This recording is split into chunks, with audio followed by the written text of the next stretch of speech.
Aquí en Mega Noticias TVC, y esta tarde saludo a Eduardo Bakov Escudero, presidente del Consejo Directivo de Métrica Educativa AC. Buenas tardes, Eduardo, ¿cómo estás? Adán, muy buenas tardes. Pues muy bien, aquí desde Ensenada, Baja California. Pues gracias por atendernos. Y de clases virtuales a clases presenciales, es el momento, con todo lo que implica, uno, la pandemia, dos, pues ya la salud mental, emocional, los cambios de hábitos de los estudiantes. Pues mira, es una situación muy compleja. Es pues yo diría, una tensión que hay entre la necesidad de regresar a clases por el impacto negativo que ha tenido la pandemia, tanto en el aprendizaje de los estudiantes como en el abandono escolar, más, condiciones de salud. Esa es una parte que sí es muy importante, y la otra parte también muy importante es lo que corresponde a la manera de regresar, la seguridad con que se va a regresar y el momento en que se va a regresar. Yo diría que se debe de regresar lo antes posible, siempre y cuando hayan las condiciones que aseguren el bienestar y la salud de los estudiantes y, por supuesto, de toda la comunidad escolar. Ahora, ¿y cómo garantizar esto si tenemos también detalles de infraestructura, de robo, de saqueo, de abandono de algunos planteles, y también la cuestión laboral que tanto vaya a implicar aquí en cuanto a los sindicatos en diferentes regiones del país, porque todo cambia conforme se vea la región? Es muy cierto, Adán. Mira, yo diría que lo tienes que ver escuela por escuela, no ni siquiera región o estado por estado. Tendría que ser la escuela que tenga que tener las condiciones necesarias, indispensables para poder asegurar que los estudiantes estén en condición de poder estudiar con toda la certeza de que no se van a infectar, ¿verdad? Eso no lo puedes hacer en aquellas escuelas en donde se han vandalizado, en donde no hay agua potable, en donde no hay espacios ventilados. Para ello, el Estado, el gobierno, tiene que invertir en todas esas adecuaciones que se requieren. De otra manera, no va a ser posible que los niños regresen a clases de manera segura. Ahora, el momento, no creo que sea el momento más indicado.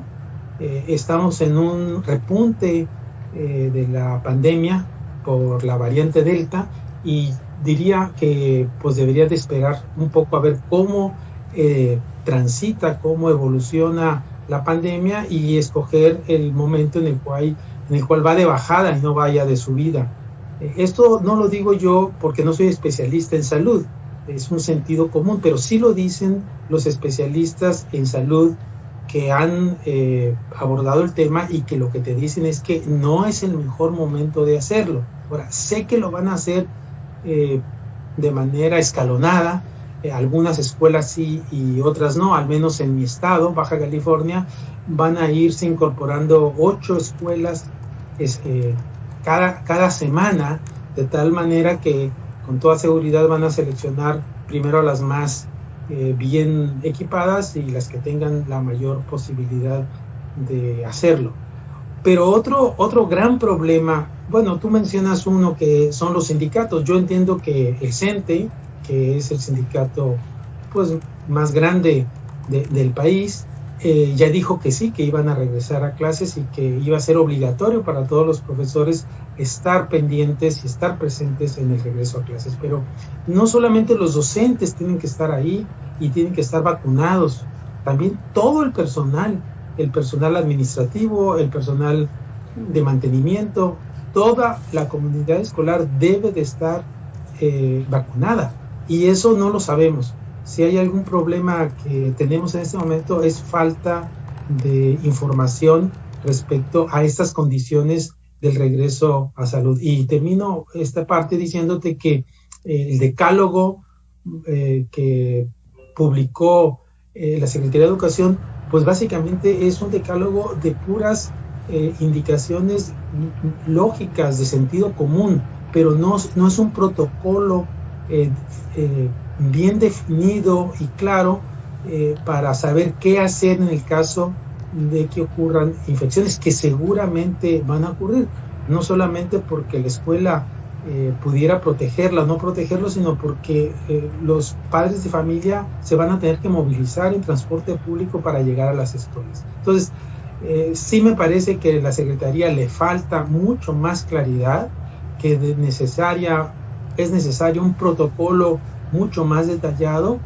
y que el Estado debe de invertir financieramente en todas aquellas escuelas para asegurarse que tengan las condiciones, al menos física y de salubridad, indispensable. Y otro tema que no hemos tocado es el tema pedagógico. ¿Qué van a hacer los profesores y cómo van a atender los profesores de manera híbrida al mismo tiempo?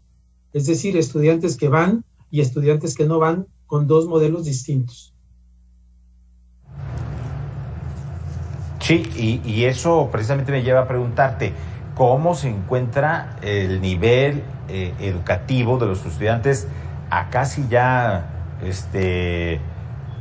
no me atrevo a decirlo, pues 2 cursos que han sido de esta manera, pues extraña, por decirlo de alguna manera, y los que se han inaugurado en su primera vez en la escuela en esta forma?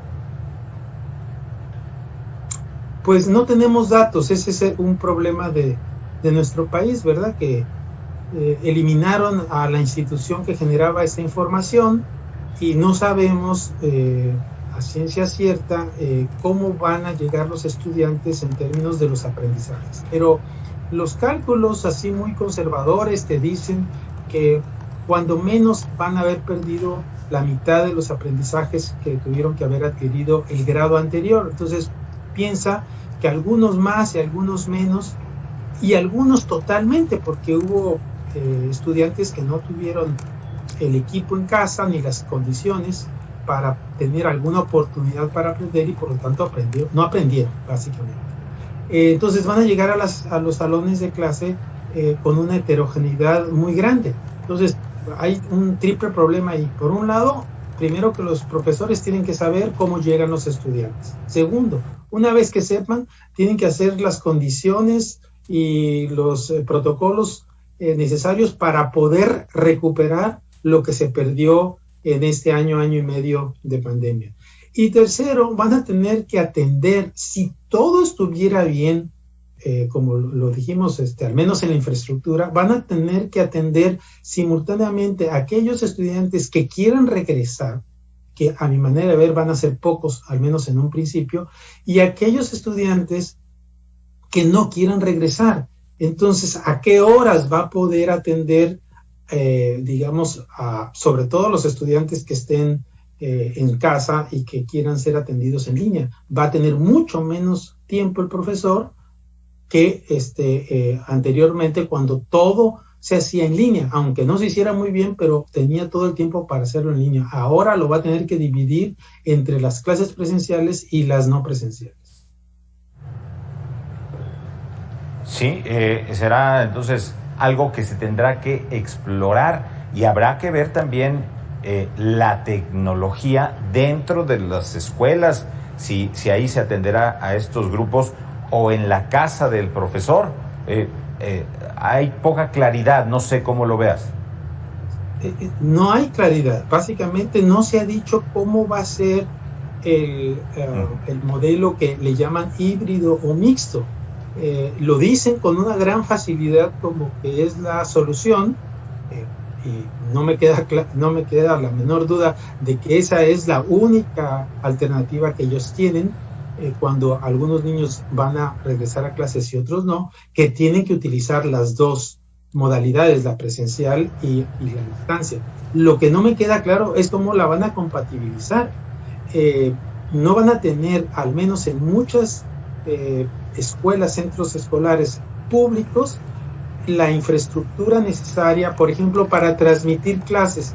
¿Qué es lo que van a hacer seguramente las escuelas privadas? Las escuelas privadas están equipando sus salones de clases con cámaras y con internet por salón para que los estudiantes que no vayan a clase puedan atender las clases viendo en sus computadoras o en sus aparatos electrónicos lo que sucede en clase. Y de esa manera cubren ambas cosas al mismo tiempo. Pero las escuelas públicas no van a poder hacer eso, a menos que hubiera un programa de equipamiento de las escuelas en donde se incluyeran cámaras de video y que a través de la cámara los estudiantes en casa pudieran seguir las actividades del salón de clases. Eso no se ha visto, no se ha dicho, ni siquiera se ha insinuado, y por lo que yo veo no lo van a hacer, al menos en este año. Entonces sí hay más dudas que respuestas, ¿no? La SEP no ha sido generosa en darnos información y nos ha dejado muchísimas dudas. Esto lo acabo yo de, por ejemplo, saber con mucha precisión en el estado de Baja California, que las escuelas no saben qué va a pasar, no saben cuáles escuelas van a ingresar y en qué rol van a llegar las escuelas cada semana, en donde te decía que van a irse incorporando 8 escuelas por cada lunes o por cada semana, pero no se sabe con toda claridad cuáles, cuántas. Entonces hay un vacío que es lo que solo ayuda es a hacer una especulación y a tener más dudas que respuestas. ¿Lograremos saber en algún momento el daño o el retroceso en el nivel educativo que se va a tener cuando veamos esto ya con los ojos de historia? ¿Vamos a llegar a saber qué daño se tuvo en el nivel educativo?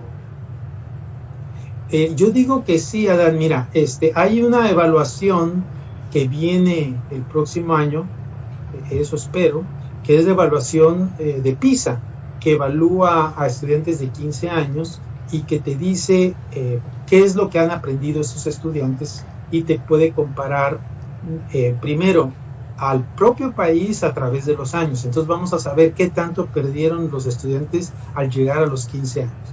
Y segundo, vamos a poder saber qué tanta distancia o cuáles son las brechas que hay entre México y otros países, sobre todo países parecidos a los nuestros, en condiciones semejantes. Desgraciadamente, México dejó de hacer esa prueba a nivel estatal, por lo cual no tenemos información, no tenemos una representatividad de esa información a nivel del estado, pero de cada uno de los estados, pero sí a nivel nacional. Por otro lado, sería obligación del estado, en este caso de la institución que sustituyó al INEE, que ahora se conoce como el Mejor Edu, hacer esta evaluación y darla a conocer y informar a la ciudadanía sobre el impacto que ha tenido en el aprendizaje de los estudiantes de todos los niveles, no solamente de los estudiantes de 15 años. Pero si no hay eso, porque tampoco veo muchas ganas de que lo haya, sí al menos vamos a tener un punto de referencia que es PISA a través de los años y en comparación con otros países. Pues Eduardo Backhoff Escudero, presidente del Consejo Directivo de Métrica Educativa AC, muchas gracias por este tiempo con Mega Noticias TVC. Un placer y un agradecimiento por la confianza, Adán. Que pases muy buena tarde. Gracias, buena tarde. Vamos al corte.